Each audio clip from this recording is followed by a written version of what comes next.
Morning, morning, everybody. Michelle is here. Michelle is here on this Wednesday. Minding her own goddamn business. How about that? I hope everybody's doing fantastic, magnificent, and marvelous, because I am. So,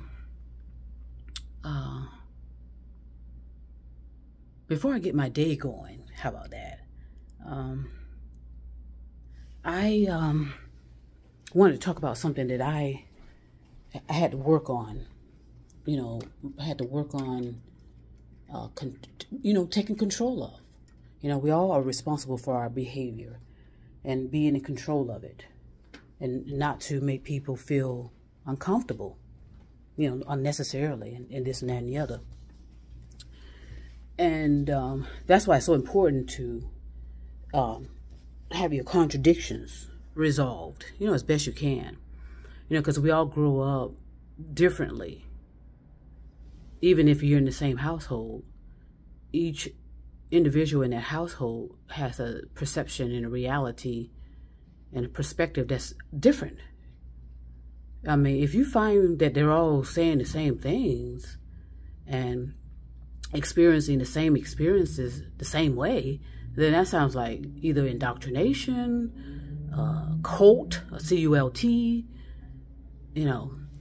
You look for common denominators in people, and to me, that's how you figure out what's really going on. And so I'll go into that at another date. But I wanted to talk about how to be appropriate and inappropriate, right? We're all taught certain behaviors as young children as to how to act, and I've had plenty of situations growing up where, I was told, okay, don't do that, don't do this, and I always, I always would pick up contradictions, and that was all the time. And what used to be so uncomfortable for me is, and we all develop differently, okay? We all have different developing features. How about that? Figuratively, metaphorically, kind of see what I see, hear what I hear, and feel what I feel for now, and see if you can relate. We all develop differently, body part differently. How about that? And so I ran into that growing up, because I developed early, all right? Which drew attention, I guess, to certain people, more so, older men. And again, for me being a visual person, I would pay attention to, I'm paying attention to you and what you're saying and what you're doing. And, I'm kind of looking you up and down, trying to figure out, okay, what's really going on here? Because, like I said, none of us know what's going on in anyone's thought. I'm going to talk about telepathic, someone being telepathic. I'll talk about that at a later date as well. But no one presently, collectively, let's put it that way, collectively, there's an appropriate and an inappropriate way to interact with each other. Okay, that we're taught and modeled. Okay, more so for me, it was modeled how to behave and act in public and in grocery stores, where I used to go. I used to go insane, and when I was a young girl, when I was in grocery stores, because I told you I love to eat, I love food, and my mom would set the rules and the expected behavior before we leave the house, and if we were out of line, she would give you that look, like, and that you didn't want to play. So that's telepathic me. You know what I mean? Because all she had to do is look at me a certain way, and I knew what to do. Okay, and how not to do something or how not to touch something. So my mom felt, after a while, my goodness, I caught on to, okay, all she had to do is just kind of look at me a certain way, and I knew, okay, pipe down, or you know, shut the fuck up or something.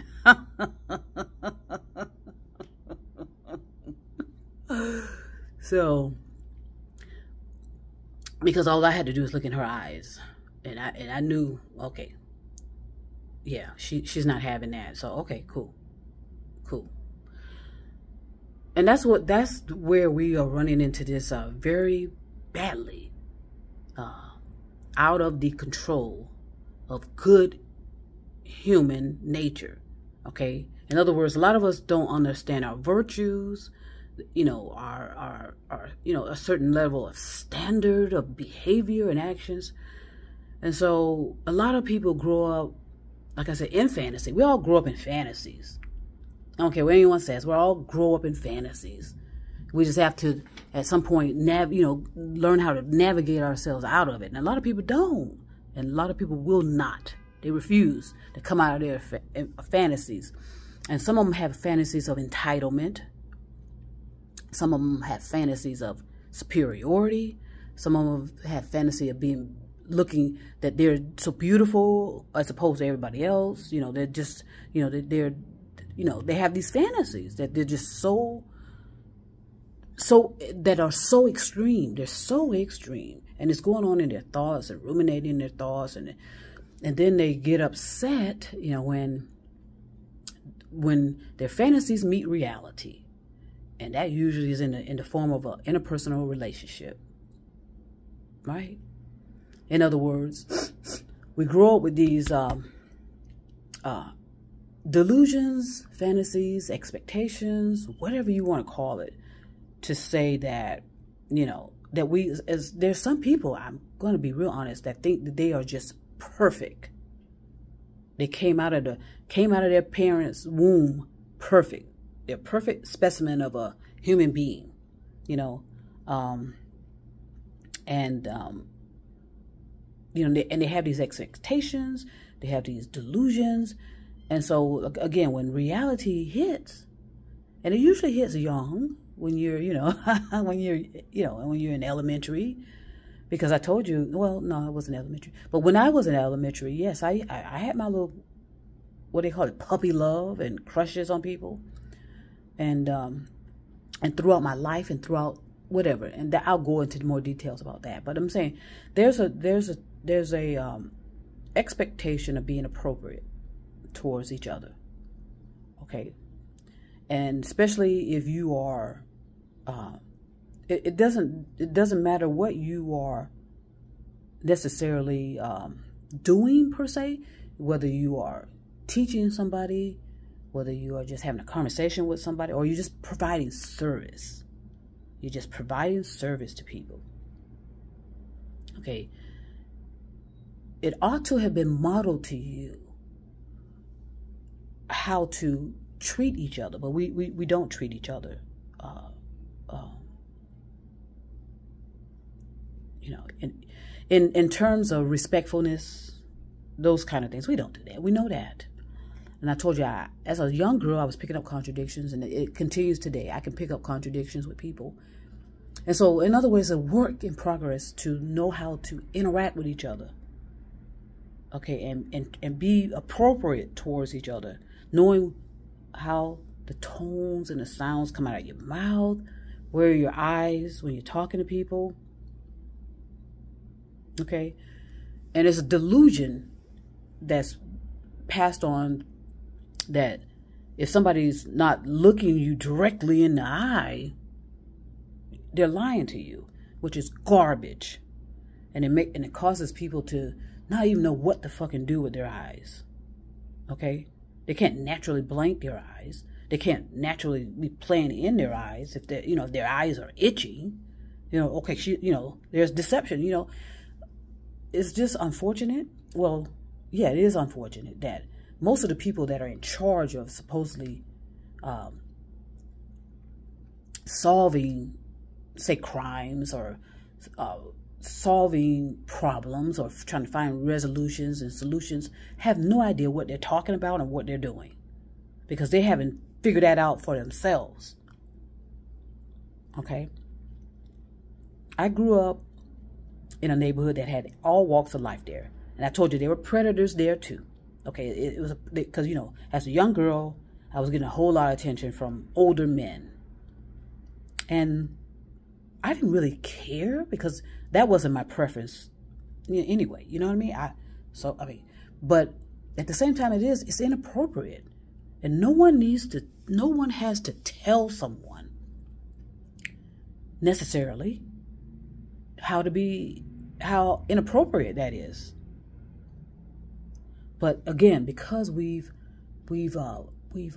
devastated our inabilities via our sensing to look at something logical and rational and reasonable, we've lost that.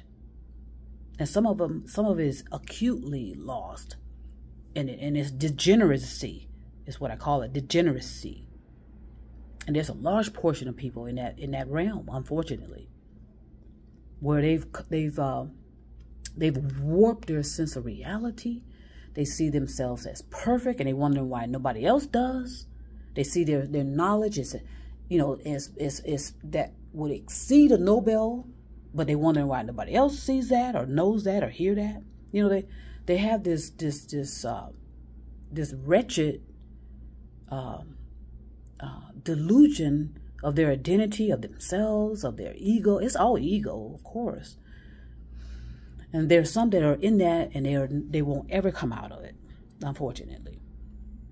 So it's so important to recognize how to be appropriate with people, you know, and make sure you are clear about your intentions here. Because say you see someone that's so beautiful, and you're like, whoa, whoa, whoa, you know, everything's just going off in you. And you're just trying, you know, but you are not there for that. You're not there to be going on a date with somebody. You're there because you have an appointment to meet with this person. You see them in grocery stores. You see them here in malls or shopping centers, you know, and, you know, and stuff just goes off in you. You just go, oh my goodness, that's just, you know, especially people that are visual. Okay. And, you can't get your eyes off that person, and you become extremely, you make the other party like, okay, because usually people can pick up, maybe you're unconscious, but some people can pick up situations that make them uncomfortable because what? Their hair starts standing on the back of their neck. You know, they get these physical sensations about something, and they realize, uh-oh, you know, why is he staring at me like that? And, you know, blah, blah, blah. So I had to work on that. As a visual person, I think it happens more so with people that are visual. Like I say, you know, visual people may not, they have to work on that and make sure they're being appropriate with their eyes.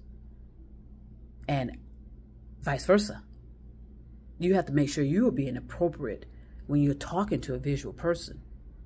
And make sure you are not spinning out contradictions. Because chances are visual people are going to pick that up. Okay, you're talking to me, but you're looking at my breast. Okay, you're talking to me and you're looking me up and down. You know, like what's for dinner and that kind of inappropriate, disgusting behavior. I call it disgusting because that's not what I'm into at all. Okay? And so, and also more so, it comes out of the tones though, and sounds. When you're talking to people, that's where I usually pick it up. Okay, even though I'm paying attention to them, but I pick it up in their tones and their sounds about the inappropriateness of their conversation and how people can be condescending in that, you know, talking in condescending fashions towards you. And think that, you know, that you don't recognize that. And some don't, but something in you know that something's inappropriate here. So all of us need to take the opportunity, if you choose to, hey, free will, same thing. If you want to resolve your interpersonal relationships, you need to make sure you have decency within inside yourself. What is decency? Okay, how to conduct yourself properly, where you're not creeping people out. Some people will creep you out. I see them all the time as I'm going around, you know, around and round and round and round. You know, I see it all the time, how people are being so inappropriate, watching, you know, looking at women. It's usually that's usually what it is. Okay, let's be honest. The way men look at women, you know, and what used to happen in the neighborhood was they would be whistling and yelling out and you know kind of barking actually like dogs and animals. You know, it was just so inappropriate. And thankfully, I don't have certain objects on me that's popular now. If you get my drift. Okay, in other words, you know, there are just certain things that people are into now, and we ought to know what that is, what people are looking at now more so than anything. You know, it was the breast. Okay, that's a hint. Okay, but now it isn't. It's a combination usually, but then there's one thing that everybody's all into now, where they'll go in and get life-threatening surgery to enhance. Okay? I mean, some say, yeah, that I want people to look at me from behind. But, again, that doesn't mean that they want you to necessarily touch them, approach them, blah, blah, blah. I think a whole lot of us, I'm just, you know, thinking, going off of sensing and receiving. Yes, we want people to like us and to admire our beauty and to you know, I'm speaking from a woman's point of view. All right? Because, you know, like I said, I love women. All right? So here we go. And they want to be, you know, they want to be considered beautiful and you know, in other words, they like a certain amount of attention, but don't touch. They like a certain amount of attention, but don't approach. You know, unless you know, and you'll know when, in most cases, when a woman is interested in you. Okay, like I said, I'm talking from a woman. You'll know that if I'm interested. And so I fit, you know. And so we have a lot of work to do. That's all I'm saying. A lot of work. But I'm telling you, if you want to improve your interpersonal relationships with people, you need to respect them. You know, be respectful with your eyes. Be respectful with your tones and your sounds. Okay? Most importantly, be respectful of the space. Get out of people's face. Okay? Give people room to breathe. I know it's overpopulated everywhere with all the objects. And a lot of people just don't recognize proper human to human personal space. You know, I used to always have to, when I was the first responder, put my hand out to stop people from approaching me, all because they're trying to tell me something. I can hear very well, actually. And that's what I used to have to tell them. I can hear you very well right there. You can stand right there. And I usually have my arm out. And sometimes I could tell, see, I mean, I know people very well, actually. And I know when someone's about to invade my space because I'll have my hand out before they even start walking, actually. Right there is fine. I can hear you fine. You know, and that's for protection for me, and it helps to, you know, prevent a lot of stuff spreading around as well. You know, when somebody's sneezing and carrying on, you know, the distance you have is, the distance from that is so appropriate, but nobody recognizes that. They're just sneezing and just wiping their nose and wiping their hands, and then they want to come up in your face and start talking. Oh, no. I stopped that. Like I said, I stopped that shit immediately. No. Right there. I can hear you just fine. So anyway, But then when you're meeting someone and, you're just establishing a sort of potential, just meeting, you're thinking, okay, maybe this is something, maybe it isn't. When you're meeting people for relationships purposes or whatever the purposes are, you still need, you may be allowed to, kind of come into someone's space, but make sure you are picking up the right type of energy. And that's where we're losing. That's where we've lost a lot of appropriate interpersonal relationship space and interaction and this and that and the other. So I work on it constantly and daily when I deal with people. I know exactly what to say, but does that mean that the impact of what I'm saying is felt? Well, maybe not. Because some people don't like it when you are honest with them, and some people don't like it when you're being truthful with them. So it doesn't matter, but at least I know that I'm appropriate in how I approach people and how I talk to people. Okay? And that I'm not making people unnecessarily uncomfortable or something, just carrying on like that. Keep my eyes where they ought to be. It's not like, if you see somebody staring at you, okay, yeah, you ought to be uncomfortable with that because that's not natural. Okay, but because somebody's blinking their eyes, you don't know if they may have allergies or not. You just don't know the circumstances.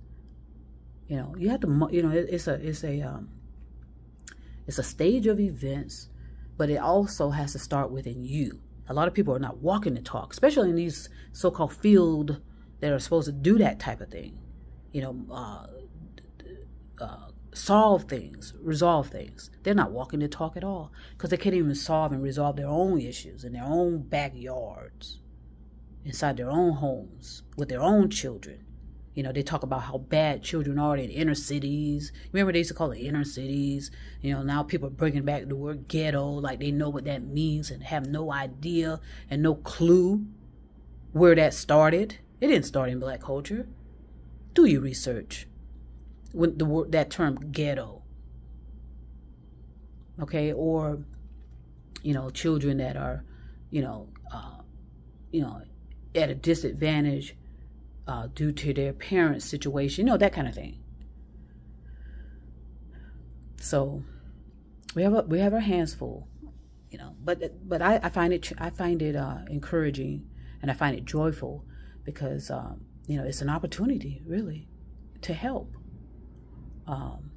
or to guide. So there's a lot more I want to say about that as well. I'm go ahead and start my day. I got some running around to do. I need to be out and about, minding my business and handling my business. How about that? Again, each time you start each time you make a decision to work on yourself, be kind, be gentle, settle and resolve the thoughts in your head, because that's where it's all at. That's where it is. That's where it is. So that you can kind of work on your tones when you're talking to people, and work on your sounds. Have friendly eyes when you're talking to someone or providing service with people. Your eyes are friendly. You're not being inappropriate, looking, elsewhere. And even if they walk away, our eyes do move around and look into, that's just natural. But it's not like you're gawking and being so inappropriate. Because when you see beauty, your perception of beauty is like, whoa. Because I know it right away what I'm attracted to. Yes, right away. Whoop, whoop. And it's like a second, and I'm done. I don't need to be looking. I see you. In other words, I see you. So anyway, everybody enjoy your day. Enjoy each other. Love, universal love. That's what it's all about for me. Peace and love. And trust me, I'll be back.